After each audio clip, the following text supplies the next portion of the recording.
भाइयों एवं बहनों, मैं अपनी आत्मबीती अथवा हाल ही की अपनी संक्षिप्त आत्मकथा आप समूह के समक्ष प्रस्तुत करना चाहता हूँ। वस्तुतः मैं एकांत प्रिय प्राणी हूँ और प्रायः अपने ही घर में पाया जाता हूँ। रात्रि में यदा कदा दूसरों के घरों में भी घुसता हूँ। हाँ तो वो सब छोड़िए। हाँ तो अपने आसपास के लोगों से अथवा दूर के लोगों से भी मैं उतना अधिक घुला मिला नहीं हूँ, क्योंकि वे लोग मुझे उतना महत्व नहीं देते। यहाँ तक कि लोग सम्मानपूर्वक बात तक करना पसंद नहीं करते। अतः मैं सहजता से निसंग ही रहा करता हूँ। एक समय की बात है, वस्तुतः हाल की ही बात है। मेरे आसपास के कुछ गिने चुने लोग मुझसे बहुत आदरपूर्वक बात करना प्रारंभ कर दिए।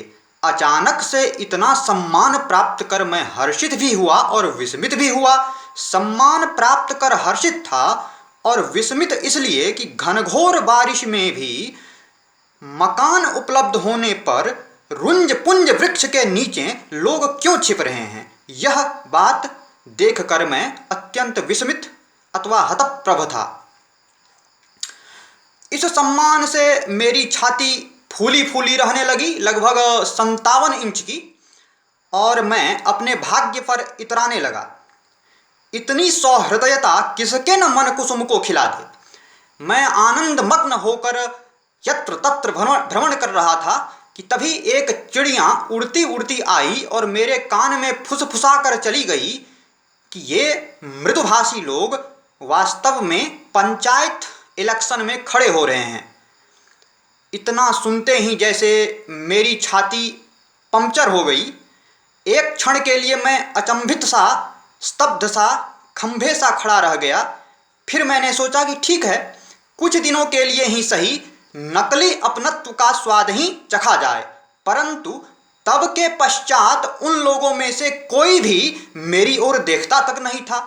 मैं पुनः हतप्रभ रह गया कि आखिर ऐसा क्या हो गया कि ये लोग अचानक से मुझसे इस प्रकार से निसंगता का व्यवहार करने लगे।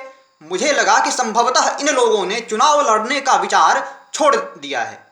परंतु इतने में फिर वही चिड़िया आई और कान में फुसफुसा कर चली गई। चिड़िया ने बताया कि अरे मूर्ख, वे लोग वास्तव में चुनाव तो लड़ ही रहे हैं, परंतु उनको ज्ञात हो गया है कि तुम्हारा नाम वोटर लिस्ट में है ही नहीं। अब आप बताइए, मैंने अपने भाग्य से समझौता कर लिया।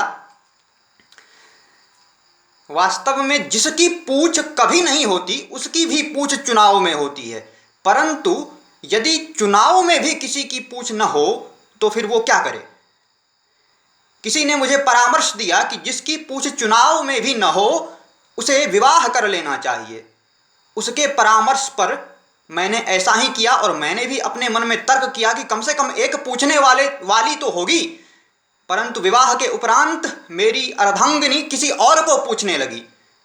तो अब फिर मैं विक्षुब्ध होकर अपने प्रखंड कार्यालय में वोटर लिस्ट में अपना नाम जुड़वाने पहुंच गया। परंतु वहां पर वोटर लिस्ट में नाम जुड़वाने की प्रक्रिया में या क्रम में वहां पर भी कर्मचारी लोग मुझे पूछते ही नहीं थे। तो अब बताइए कि अब मैं क्या करूं। दुर्योधन की तरह दल में डूबकर जल समाधि ले लूं?